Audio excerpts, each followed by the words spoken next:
kanjani ukuze bakwazi uba bakhethwe bona bonke. Ngaba it's something that evele yavela nje gqi, and then kodwa hayi senoyesu-ke ngoku aphilele uyesu-ke, ingaba into evele yehla phezulu same time and then hayi-ke ngoku uzawuphilela uyesu ngolo hlobo nje.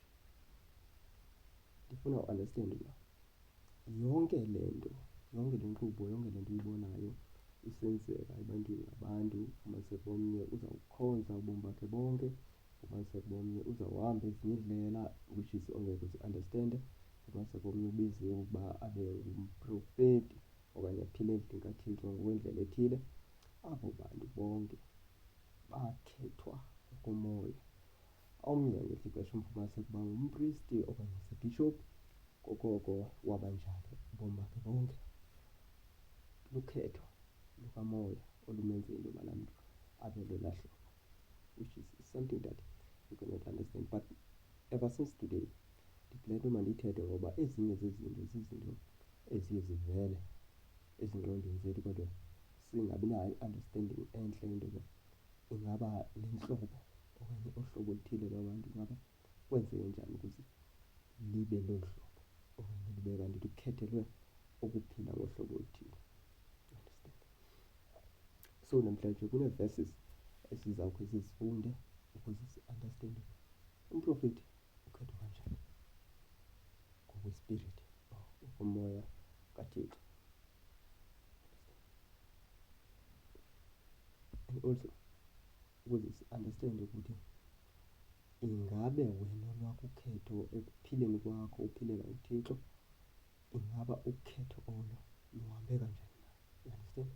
Because akekho namnye umntu ovele avuke nje athi yena uzawukwazi ukuthetha noThixo ngqo, ngoba most of the time uThixo akasazi esi isiqu. Understand? Kunabantu before ababekhethiwe, bekhethelwe into yoba baphile le mpilo namhlanje siyiphila. Yonke into in the spirit inale nto kuthiwa yi-line age.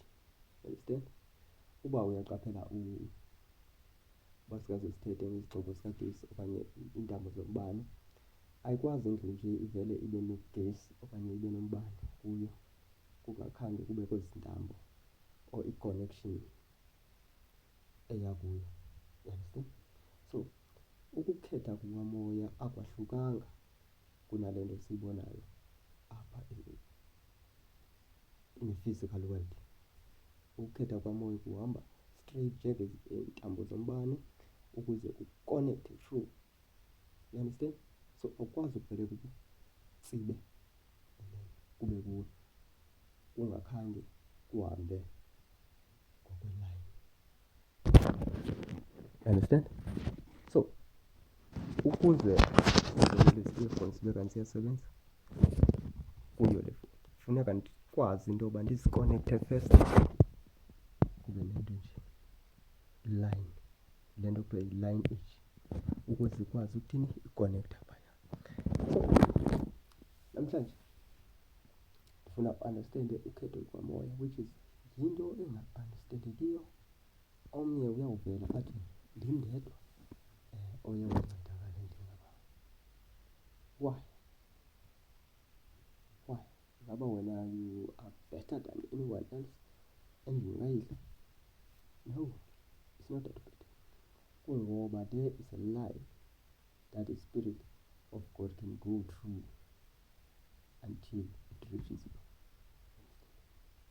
Kungoba kune-line evumelayo into yoba uThixo akwazi usebenza kwelo khaya.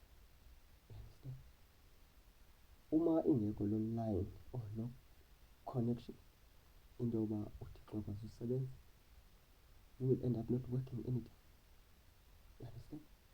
But there is a line that goes through until to you, then uThixo uyakwazi usebenza, which is something that you cannot remember because you were not there. You understand? If uyamkhumbula uDavid Meshach, something like that, uDavide uthi akho nempunde na endlini kaSawuli endinothi mna ndiyenzele inceba ngenxa kaYonatani. You understand? So which means uThixo uma efuna usebenza kuwe or ubona izinto zakho zingathi zingcono, it's not that zingcono, it's because of God has this connection that comes to you. You understand? Abanye bazibona sebephila kamnandi, not because ngelinye ixesha this language, it could be there could be curses or there could be blessings, something like that, but each and every single time if there is a curse, then iyakwazi into biwele kuwe because you are in that lineage which is you cannot run. You understand? Which is something that ongekho uzibalekela. If there is a blessing, then it can find you through there because there is a lineage that is going through that. Then uyakwazi uyifumana that blessing. You see? So it's very, very important. It's an important thing that we cannot teach in the church. You understand? But we can teach in